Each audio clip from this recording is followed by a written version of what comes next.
इस वक्त दुनिया की सबसे बड़ी जंग चल रही है। पहली बार 50,000 अमेरिकन फौजी और 200 फाइटर जेट्स ईरान के आसमान में कब्जा कर चुके हैं और तेहरान पर कारपेट बम्बिंग जारी है।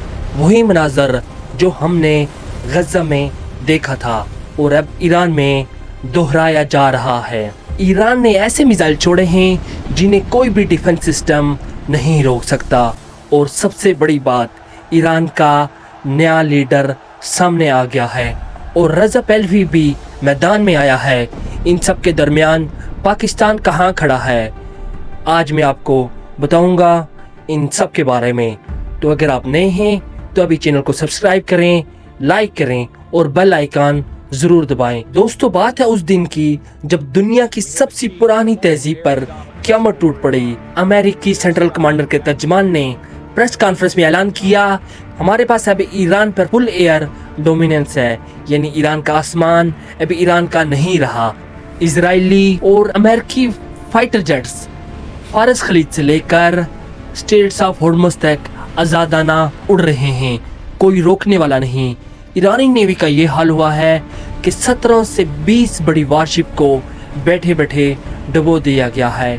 बड़े जहाज खत्म हो चुके हैं और अब सिर्फ छोटी स्पीड बोट्स और मिड गेज सबमरीन्स लड़ रही हैं, जैसे हाथी के सामने चूंटियां। लेकिन ये चूंटियां भी लड़ना नहीं छोड़ रही और यही है ईरान।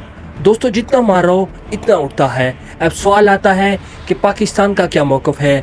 पाकिस्तान की फॉरेन मिनिस्ट्री ने फ़ौरन बयान जारी किया कि हम किसी भी मुल्क पर हमले की मजम्मत करते हैं और मसला डायलॉग से हल होना चाहिए, लेकिन ये सिर्फ डिप्लोमेटिक ज़बान है। असल बात ये है कि पाकिस्तान पर एक बहुत मुश्किल मकाम आया है। एक तरफ अमेरिका जो पाकिस्तान को IMF लोन देता है जिसके साथ F-16 डील है, और दूसरी तरफ ईरान है जो पाकिस्तान का पड़ोसी है।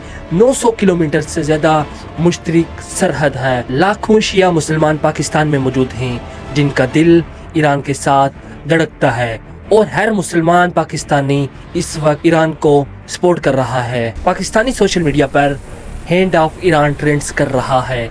लाहौर, कराची और पेशावर में एहतजाजन मुजाहरे हो रहे हैं और पाकिस्तान नेचुरल रहने की कोशिश कर रहा है।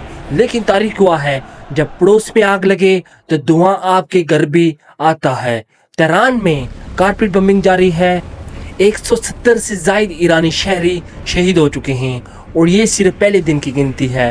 इमारतें मलबे का ढेर बन रही हैं। बच्चे, औरतें, बुजुर्ग सब इस क़यामत की जद में हैं और ये वही ईरान तेहरान है जहाँ कभी ज़िंदगी थी, बाज़ारों में रौनक थी, लोग हंसते थे, और अब वहाँ सिर्फ धुआं है, आहें हैं और मलबा है।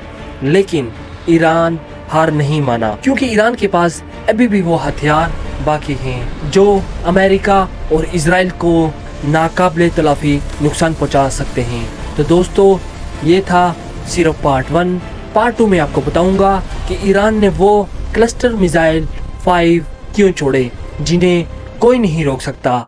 रज़ा पहलवी नेतन्याहू से क्यों मिला।